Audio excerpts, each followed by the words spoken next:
if, in this case, the two elements, the publishing area and the reporting area, would synchronize their work towards whatever cause that is definitely other than money. So when we talk about peace, there is definitely no money in it, at least in the short run. As a peace activist, I believe that there is always profits in even the cause of peace.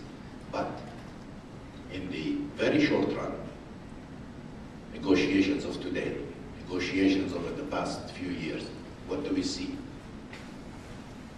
Reporters, publishing houses are always very skeptical because they see no outcome of whatever they would report about.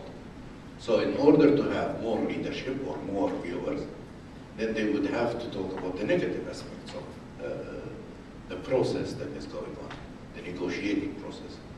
And from that angle, of course, they would always be self-fulfilling prophets. They think actually that the conflict is not interesting. Not interesting enough to deal with it seriously. This is very different from what was in Israel 20 or 30 years ago.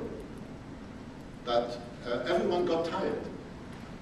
And the media also got tired of the subject, and unless there is something which happens, like today's meeting of Abbas and Netanyahu, so it's a have to. You have to deal with it, and in a minute I will show you how. It's not interesting. And the conflict, if you look at the rest, is a non-issue.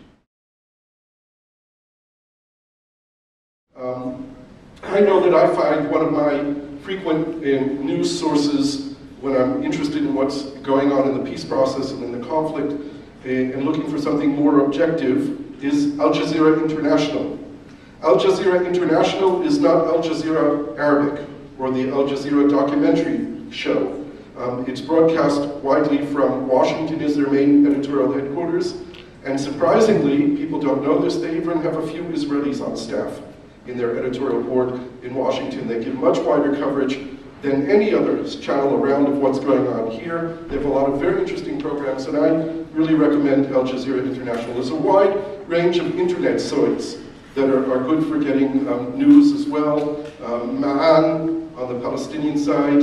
Anyone who's interested in looking at stuff that Hamas is broadcasting, there's a thing called Palestinian Information Center, which is a Hamas website in English. So if you want to see what you might see on Hamas Arabic sites, you can look there as well.